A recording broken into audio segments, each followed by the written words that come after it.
ऐसन बीमारी बात सब के हो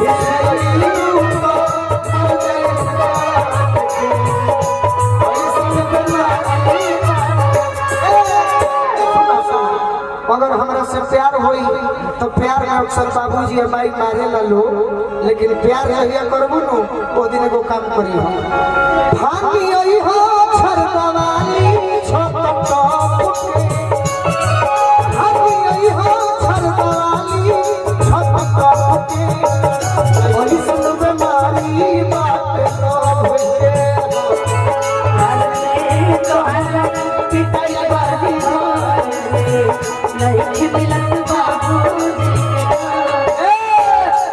लेकिन तू देवर है ध्यान दे देवर तू देवर ही देखा गाना गई है देवर है तब कुछ नहीं नहीं पागल है भसुर है। अरे की भसुर से मजाक भसुर से मजाक चालू कोई सो भवहिया अरे हम चाहतानी खाइल रोज दहिया आखिर हमरा मरद चाही गोलू राजन हियर गवैया बाकी हमरा मरद चाही गोलू राजन हियर गवैया। सही है ना माइक में कोई ना हम दोनों आदमी को दोनों आदमी को हम अगुआ है अच्छा दोनों आदमी का रिश्ता लेके आगे बनी की रहा समझी प्रेम में जो पाक आगे बनी कौन समझे जौन तुम बिना कहता रहे हम बड़ा पागल बनी रोग पास को बड़ा पागल बनी तो दोनों आदमी के शादी हो जाए तो बड़ा खुशी की बात बटे नहीं नहीं के हां 2 मिनट को है को अच्छा ठीक है तब सुन कि जहिया लहरा दुआरा पर अरे मारो खाती बास की अजियो बनाए जा ओही दिन हमरा सकी अजियो बनाए जा ओही दिन हमरा जहिया लहरा दुआरा पर मारो खाती बास की जहिया लहरा दुआरा पर मारो खाती बास की हम नहीं की कह दोसरा जोर भगवत पहिल का प्यार धान कि जियो बनाया जान ओही दिन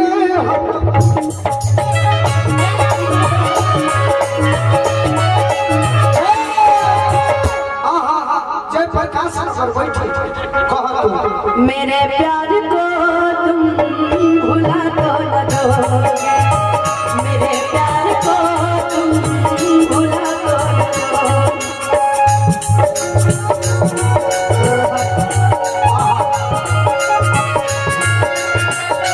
भुला तो न दोगे यही हाल है भुला तो न दोगे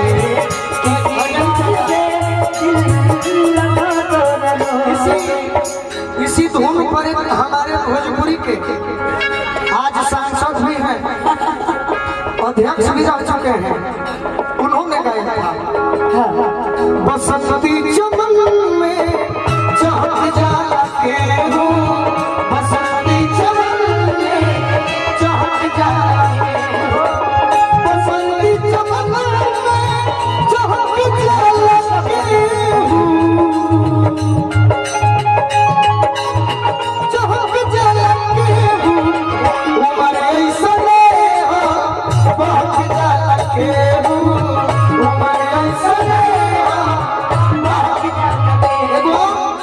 भोजपुरी जगत में मनोज तिवारी जी कहले रहन नीरज भैया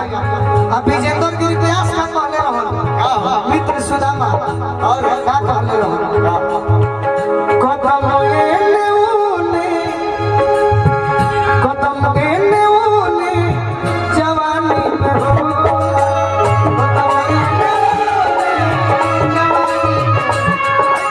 कदम एने उने अक्सर जवानी में होला कि पलंग से बेसी मजा पलंग से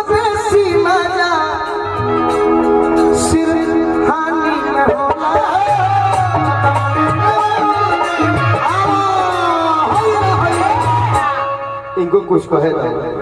कहे। ये तो कह दिया, अब आप कहिए ना, ऐसे ऐसे ना रहा है, अब आप कहिए कोई चीज। हम हाँ अब आप कहिए। हम तो बहुत खतरनाक है कहो खतरनाक के जरूरत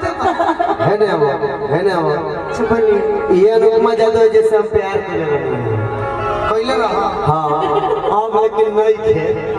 मान ला कि जैसे जैसे समय बदलल वैसे वैसे प्यारो बदलल हो प्यार हूँ किसी और